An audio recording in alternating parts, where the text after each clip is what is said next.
Selamat pagi saudara-saudariku terkasih. Renungan peringatan wajib Santo Yohanes Chrysostomus, Uskup dan Pujangga Gereja, hari Selasa 13 September 2022. Bersama saya Feni Luvina dari Paroki Santo Marinus Yohanes Kenjeran, Surabaya. Marilah kita berdoa. Dalam nama Bapa dan Putra dan Roh Kudus. Amin. Allah Bapa penuh kasih, bersabdalah pada kami mengenai kuasa kasih-Mu.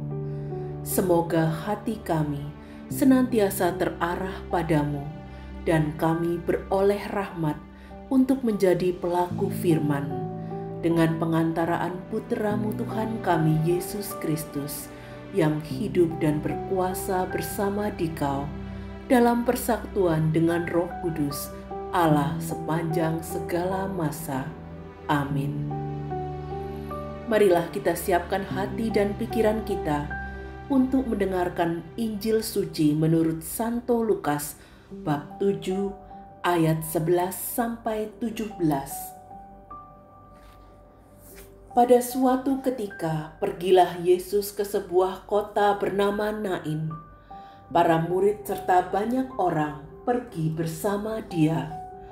Ketika Ia mendekati pintu gerbang kota, ada orang mati diusung keluar, yaitu anak laki-laki tunggal seorang ibu yang sudah janda.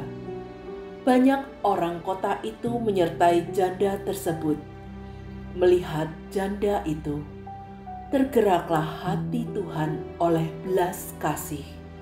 Lalu Tuhan berkata kepadanya, "Jangan menangis." Dihampirinya usungan jenazah itu dan disentuhnya. Maka para pengusung berhenti.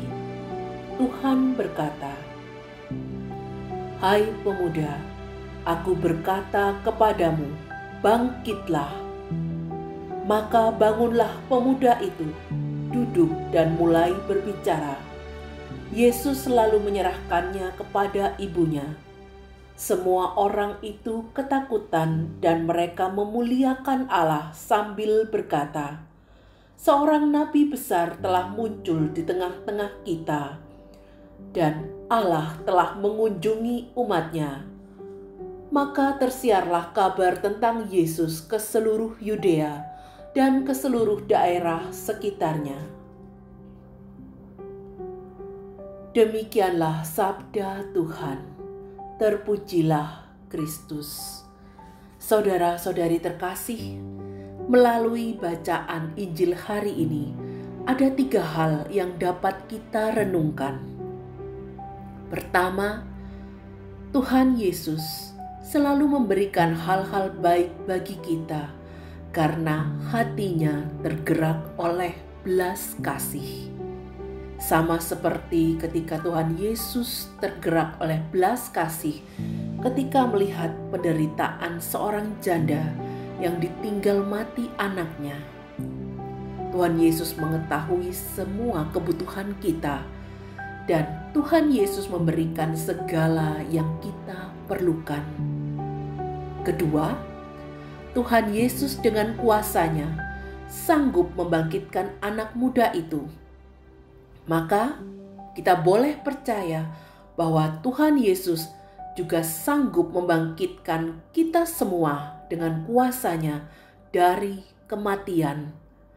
Bukan hanya kematian secara fisik, namun juga kematian rohani, di mana kita merasa terpuruk, lemah, tak berdaya, dan tanpa harapan. Ketiga, melalui perbuatan kasih-Nya, Tuhan Yesus memberikan teladan kepada kita bagaimana kita dapat mewartakan kasih kepada semua orang, terlebih bagi mereka yang lemah, tersingkir, dan menderita, seperti janda yang dalam konteks umat Yahudi dianggap sebagai kaum yang lemah dan tak berdaya. Demikian juga kita dipanggil untuk mewartakan dan melaksanakan kebaikan Tuhan dengan rupa-rupa karunia yang kita miliki, seperti pada bacaan pertama, yang menyusun satu tubuh yang tersusun dari banyak anggota dengan fungsinya masing-masing yang berbeda-beda. Maka ada pertanyaan yang dapat kita renungkan. Apakah kita sudah menyadari karunia atau kemampuan-kemampuan yang diberikan Tuhan pada kita untuk kita kembangkan? Apakah kita mampu menyadari semua kebaikan Tuhan yang sudah kita terima sebagai rahmat kasih dan kemurahan Tuhan?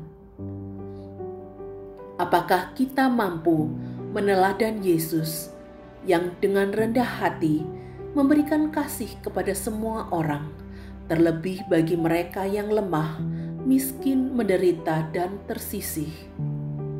Santo Yohanes Chrysostomus telah melakukannya melalui talenta dan karunia yang diberikan Tuhan. Santo Yohanes Chrysostomus fasih dalam berkhotbah dan berpidato di depan umum. Pada masanya, Santo Yohanes Chrysostomus menentang penyalahgunaan wewenang baik oleh para pemimpin gereja maupun para pemimpin politik. Selain itu, Santo Yohanes Chrysostomus adalah seorang pakar liturgi. Chrysostomus dalam bahasa Yunani berarti si mulut emas. Melalui keindahan kata-kata dalam khotbahnya, Santo Yohanes Chrysostomus membawa umat yang mendengarkan khotbahnya untuk keluar dari kematian dan kegelapan menuju ke jalan yang benar dan penuh harapan. Marilah kita berdoa. Allah Bapa yang Maha Kuasa, Santo Yohanes Chrysostomus pada hari ini telah mengajar kami untuk menggunakan rupa-rupa karunia yang kami miliki. Semoga dengan rahmat-Mu kami mampu meneladan para kudus-Mu yang mengikuti jejak putra-Mu untuk melaksanakan kehendak-Mu di dunia, melanjutkan rencana keselamatan-Mu dalam perbuatan-perbuatan kasih. Terlebih bagi sesama kami yang lemah, tak berdaya, tersisih, dan menderita. Doa ini kami hunjukkan dengan pengantaraan putra-Mu Tuhan kami Yesus Kristus, yang hidup dan berkuasa bersama Dikau dalam persatuan dengan Roh Kudus, Allah sepanjang segala masa. Amin.